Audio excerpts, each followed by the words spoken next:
네, 나름 아직까지도 신선한 충격이라고 머릿속에 남아있는 거는 결승 파이널 무대에 대한 그 얘기가 아직은 뭐 종결이 된 사람한테는 종결이 됐겠지만 아직 종결이 안 된 사람들도 있을 거예요. 그래서 그거에 대해서 좀 제가 부가적으로 여러분들에게 설명드리고 싶은 부분이 있거든요. 그 부분 먼저 얘기해 볼게요.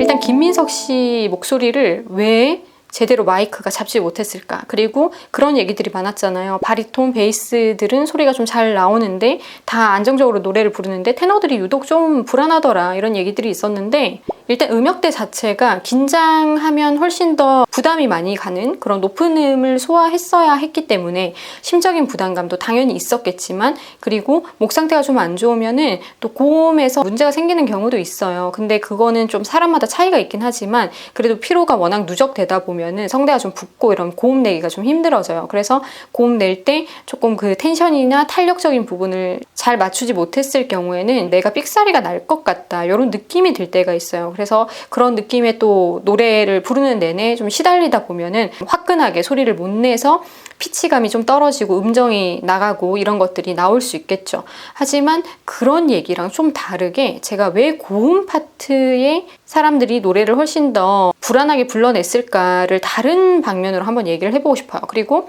김민석 씨 같은 경우가 소리 컬러가 굉장히 독보적이에요. 다른 분들이 내는 그런 소리 컬러감이랑 소리 컬러감 자체가 좀 차이가 있잖아요. 그러니까 조금 더 윤택감이라든지, 우리가 그분의 고음을 사랑하는 이유가 또 쭉 뻗게 소리를 내기 때문이잖아요. 근데 이렇게 쭉 뻗게 많이 아웃되는 요 느낌에서 김민석 씨 소리가 마이크에 안 잡힌 이유가 있었습니다.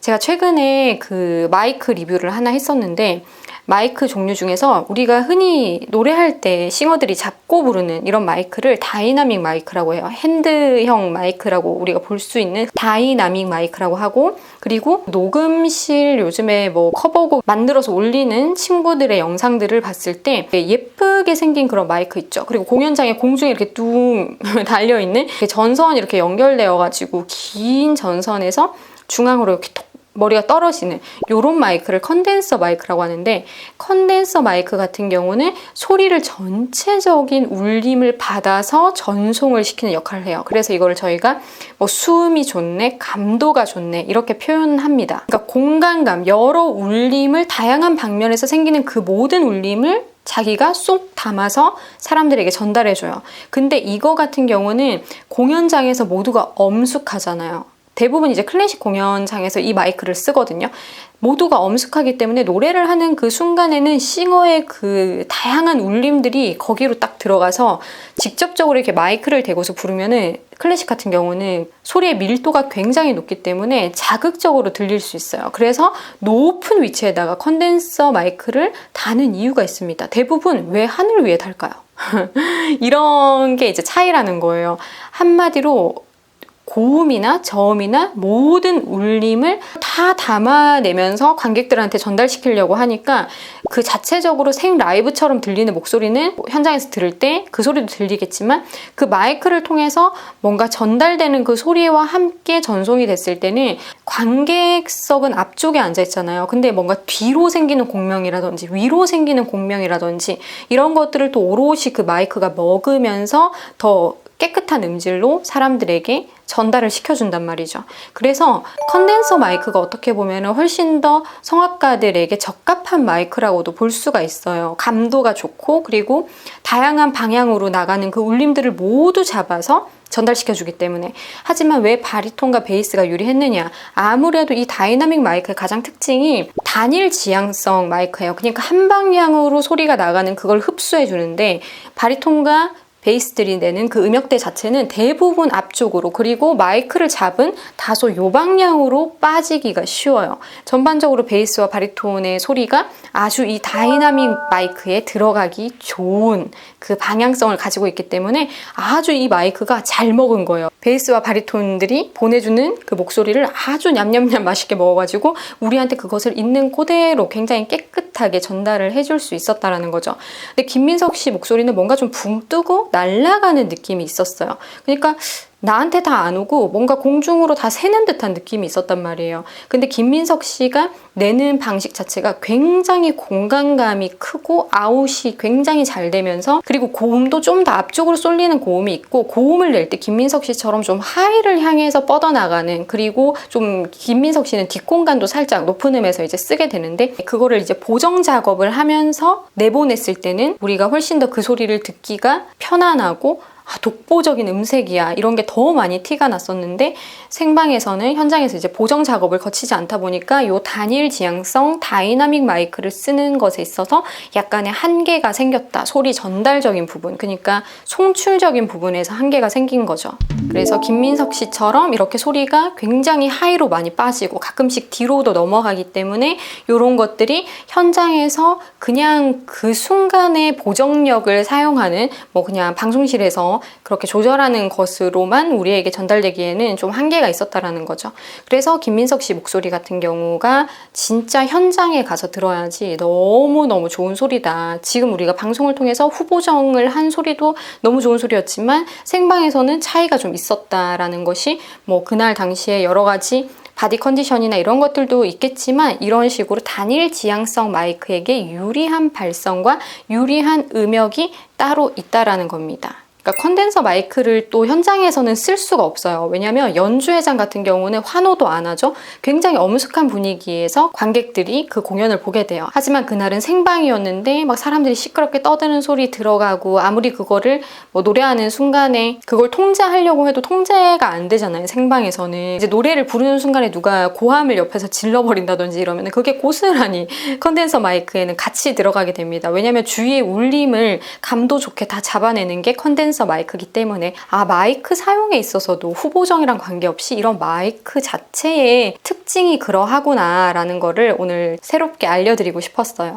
그래서 이렇게 다이나믹 마이크를 스피치 할 때 많이 쓰는 이유가 있습니다. 말소리를 가장 흡수를 많이 하거든요. 잘하는 거죠. 이 말소리와 가장 비슷한 음역대의 바리톤, 베이스들이 소리를 냈을 때 이 마이크가 아주 잘 잡아주더라. 그래서 그분들의 목소리가 원래 좋은 것도 있겠지만 훨씬 더 명료하고 다른 파트들보다, 그러니까 테너들보다는 유리한 입장이었다. 다이나믹 마이크를 쓰는 입장, 현장 생방에서. 그리고 여러분들이 그 얘기를 좀 많이 해주셨어요. 문학소녀 이런 말 많이 해주셨는데, 제가 실제로 국어를 제일 좋아하는 과목으로 어렸을 때부터 점수도 제일 좋고 그런 과목이었었는데요. 그래서 제가 하는 비유법이라든지 여러분들을 이해시키고자 하면서 사용했던 다양한 표현들이 여러분들의 마음에 또 잘 와닿은 것 같아서 저도 여러분들이 남겨주시는 댓글 보고 흐뭇해했답니다.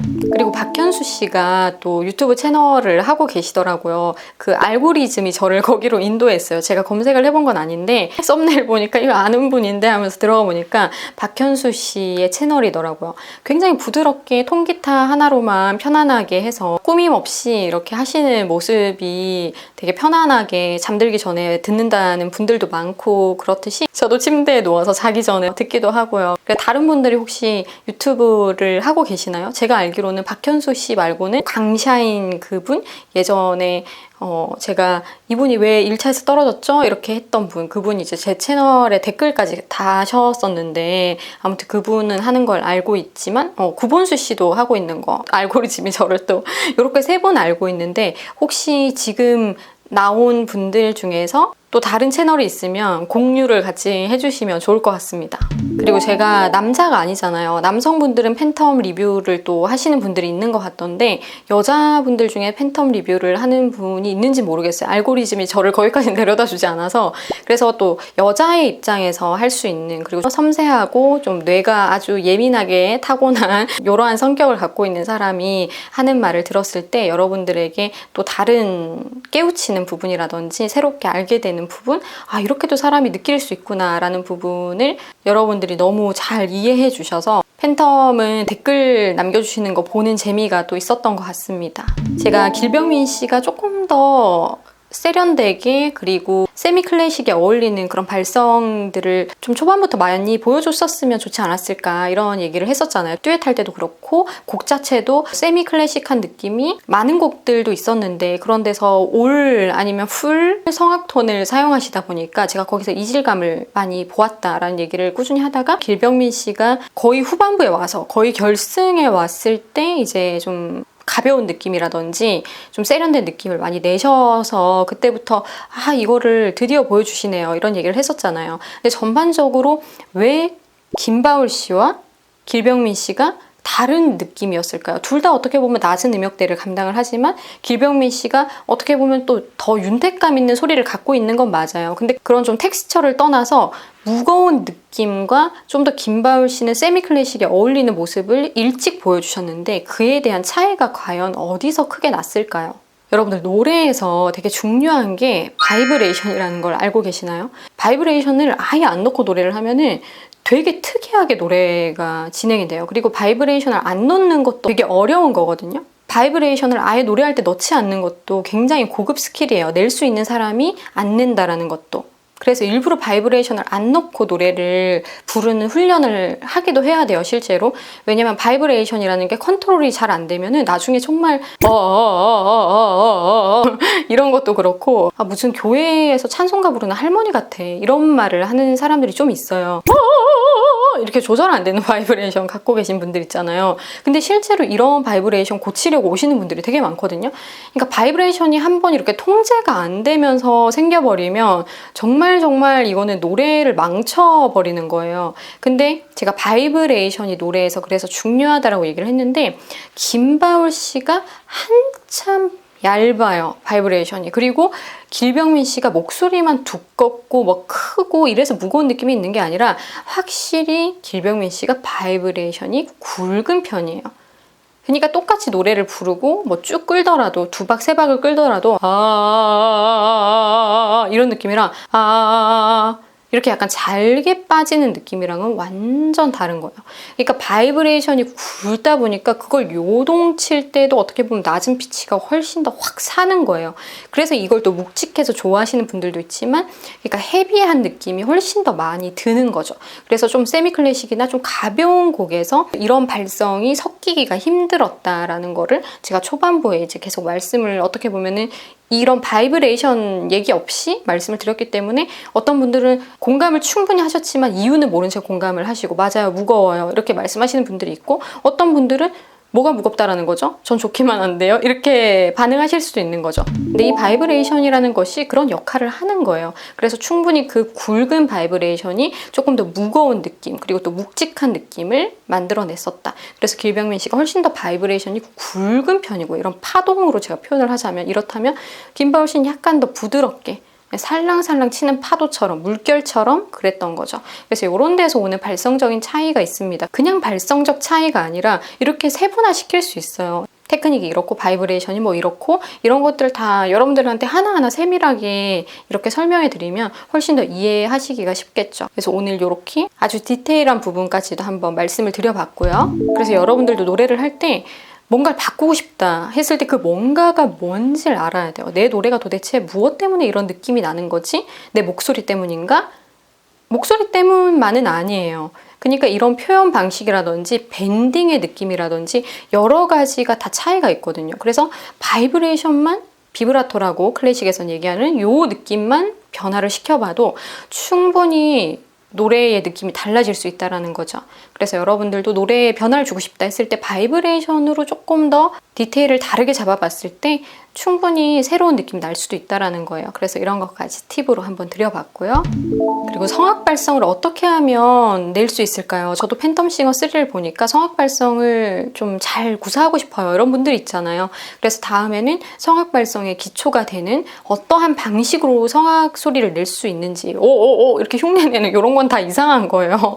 그래서 이런 거 말고 진짜 성악 발성을 제대로 접근하려면 어떻게 해야 되는지를 다음 영상에서 또 설명을 해드리도록 하겠습니다. 그러면 이제 마지막으로 제가 뽑아본 탑5 명곡을 얘기해 보도록 하겠습니다. 근데 이거는 지극히 좀 주관적인 거예요. 제가 그냥 두고 듣고 싶다? 저는 음악을 너무 많이 접하고 살잖아요. 수업도 많고 제가 뭐 연습하는 것도 있고 그러다 보니까 너무너무 음악에 파묻혀 살아요. 그래서 쉴 때는 음악을 안 들어요. 정말 여유가 있을 때나 듣는 게 음악이지 저는 음악을 안 듣습니다. 그래서 팬텀싱어 할 때도 너무너무 실력 좋으신 분들의 음악을 들었을 때, 그리고 정말 음악을 통해서 아주 스토리텔링이 잘 되는 것들은 들을 수가 있는데 막 질러내기 식으로 부르는 거라든지 이런 것들은 듣는 동안에도 되게 좀 힘들었었거든요. 두고 들었을 때 저한테 개인적으로 그냥 부담이 없는 노래면서도 제 취향도 좀 담겨있는 그런 곡들을 5가지를 뽑아봤어요.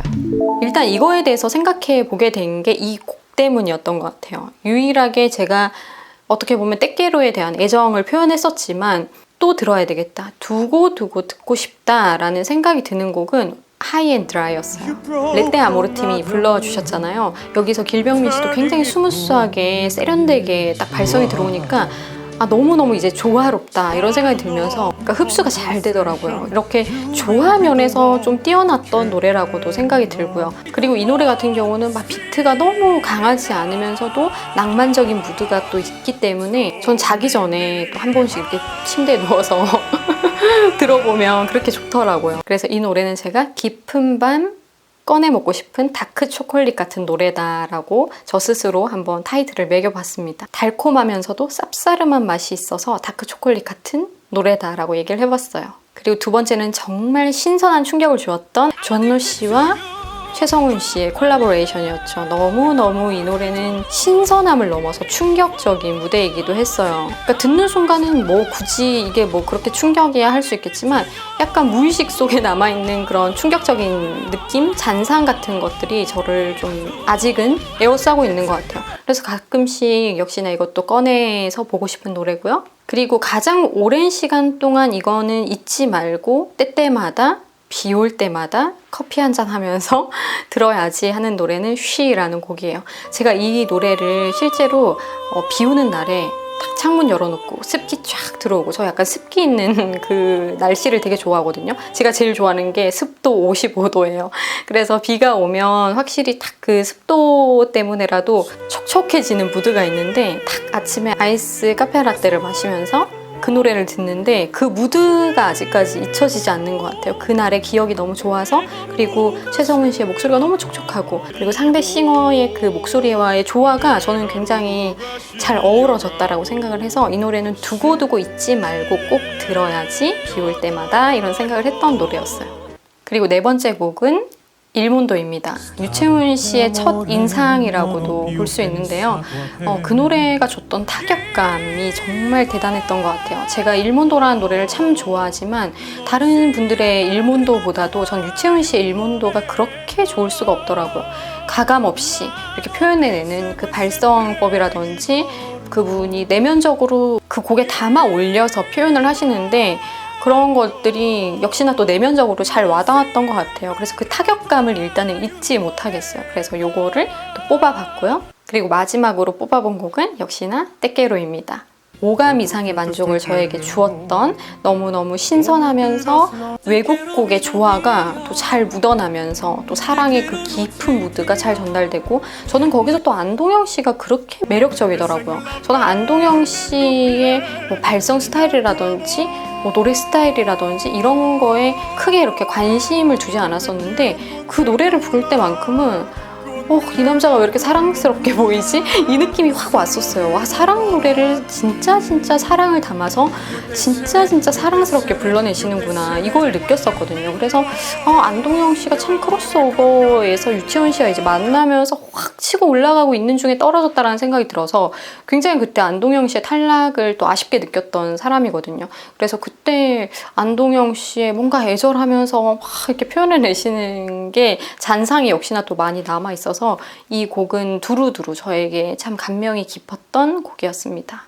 참 멋있는 곡이고요. 사랑에 빠지고 싶을 때, 사랑을 느끼고 싶을 때, 저 사람이 나를 얼마나 사랑하는지 느끼고 싶을 때, 그때 들으면 진짜 저를 너무너무 사랑하는 그 상대의 마음이 이 노래를 통해서 대변해져서 전해지는 것 같아요. 그래서 그런 느낌도 받은 거겠죠. 그래서 사랑에 대한 좀 감정이 딱 떨어질 때 진짜 사랑에 대한 의심 뭐 여러 가지 사랑에 대한 결핍이 생겼을 때 들으면 좋은 노래로 저는 이 노래를 누구에게나 추천하고 싶어요. 그럼 오늘은 제가 여기까지 쭉 얘기해 봤고요. 다음 시간에 성악 발성을 어떻게 접근하면은 정말 후회 없는 성악 발성으로 내 몸에 탁 체질화를 시킬지 얘기를 한번 나눠보겠습니다. 그러면 여러분 오늘 영상은 여기까지였고요. 다음 영상에서 또 인사드리겠습니다.